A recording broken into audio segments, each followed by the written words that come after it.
श्री स्वामी समर्थ। नमस्कार मित्रांनो, आपल्या या यूट्यूब चॅनलवर सर्वांचे स्वागत आहे। आणि आज आपण बघणार आहोत की शनी महाराज जे वक्री होणार आहेत, म्हणजेच काय आपली चाल बदलणार आहे, त्याचा कुंभ राशीवर काय परिणाम होणार आहे किंवा कुंभ राशीच्या लोकांना काय शुभ अशुभ ते फळ देणार आहे ते आपण या व्हिडिओमध्ये जाणून घेऊया।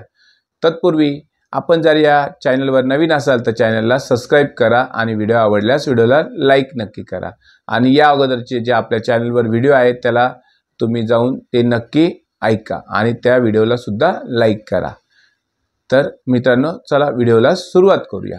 तर बघा, वक्री होणे म्हणजे काय की प्रत्येक आपले जे ग्रह आहेत ते सूर्याभोवती एक विशिष्ट अंतराने किंवा एक विशिष्ट कालखंडात सूर्याभोवती फिरत असतात, पण ते फिरता फिरता त्यांची गती मंदावते आणि ते उलट्या दिशेने म्हणजे विरुद्ध दिशेने फिरायला सुरुवात करतात। त्याला म्हणतात वक्री होणे, म्हणजेच काय की उलट्या बाजूने फिरणे।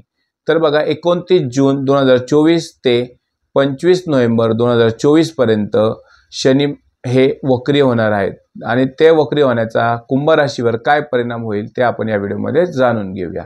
तत्पूर्वी बघा की कुंभ राशीला 7.5 चालू आहे आणि 7.5 चालू असताना दुसरं चरण चालू आहे आणि दुसरं चरण हे थोडंसं सौम्य असतं, पण 7.5 चालू असताना तुम्ही घाबरू नका। आपले कर्म चांगले ठेवा, आपले प्रयत्न चांगले ठेवा, तुम्हाला फळ नक्कीच मिळेल। आपले कर्म चांगले असले कुठली 7.5 काही आपलं बिघडू शकत नाही।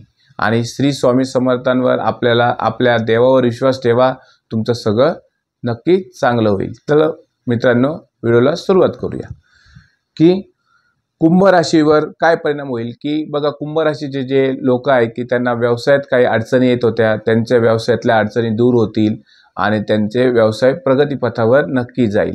म्हणजेच काय की बघा, खनिज, लोखंड, पेट्रोल, केमिकल, बांधकाम, गॅस, ऑइल या व्यवसायाशी संबंधित जे मंडळी असतील त्या मंडळींना हे जे येणारे जे वक्रीचा कालखंड आहे तो चांगला जाणार आहे। किंवा ज्यांना नवीन व्यवसाय सुरू जरी करायचा असेल त्यांना या कालखंडात नवीन व्यवसाय नक्की सुरू करता येईल। ज्यांना शिक्षणासाठी परदेशवारी करायची होती पण त्यांना काही अडचणी येत होत्या, त्यांच्या या अडचणी या 29 जून 2024 ते 15 नोव्हेंबर 2024 पर्यंत संपून जातील आणि त्यांना परदेशवारीची एक चांगली संधी प्राप्त होईल।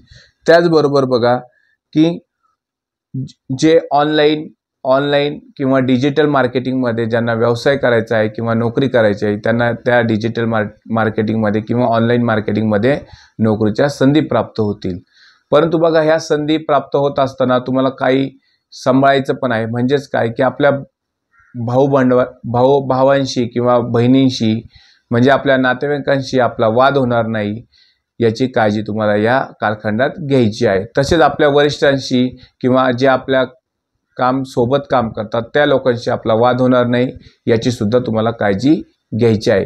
तुम्ही ही काळजी घ्या आणि आपलं बोलणं वागणं चांगलं ठेवा, तुम्ही या कालखंडात नक्कीच यशस्वी व्हाल। त्याचप्रमाणे तुम्ही आपले कर्म चांगले ठेवा तर तुमचं सगळं व्यवस्थित होणार आहे। तर तुम्हाला मी तुमची दुसऱ्या चरणाची 7.5 चालू आहे तर तुम्हाला एक उपाय पण सांगणार आहे। तो उपाय म्हणजे तुम्ही दर शनिवारी शनी मंदिरात जाऊन शनी महाराजांना काळे तीळ व मीठ व्हायचं आहे।